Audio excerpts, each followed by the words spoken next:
Phone వాడడానికి కూడా ఒక టైం ఉంటుంది. ఈ ఫోన్లు వాడడం వలన కూడా మెంటల్ ఎఫెక్ట్, శరీరంలో నరాలు దెబ్బ పడిపోతాయి. ఈ ఫోన్లు ఎక్కువ వాడడం వలన నీకు తెలియని ఒక వైరస్ బాడీలోకి వెళ్ళిపోతుంది. మీరు పడుకునేటప్పుడు కూడా ఈ ఫోన్ ని మన బెడ్ లోనో లేకపోతే తలదిండు పక్కన పెట్టకూడదు. ఎందుకంటే ఆ ఫోన్ కు వచ్చే సిగ్నల్స్ నీ బ్రెయిన్ ని ఎఫెక్ట్ చేస్తుంది.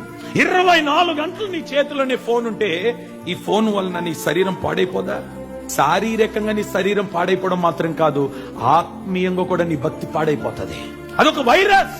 ఎలాంటి వైరస్ అంటే సాతానుగాడు మనలోనికి ప్రవేశింప చేయడానికి వాడు వాడుకుంటున్న ఆయుధం ఇది.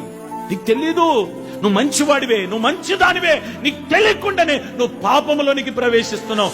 ఒక్కసారి పాపంలో ప్రవేశించిన తర్వాత నిన్ను బయటికి లాక్కొని రావడం చాలా కష్టం. నీకు తెలియని విషయం ఏంటో తెలుసా?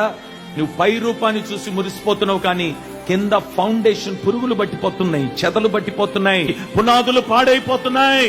అది పాడు కాకుండా ఉండాలనంటే ప్రార్థన చెయ్యి, వాక్యం ధ్యానించు, దేవుని మందిరములో కనబడు, దేవుని సన్నిధిలో ఉండు, దేవుని ఆలయములో కనబడు, దేవుని పాదాలు పట్టుకో.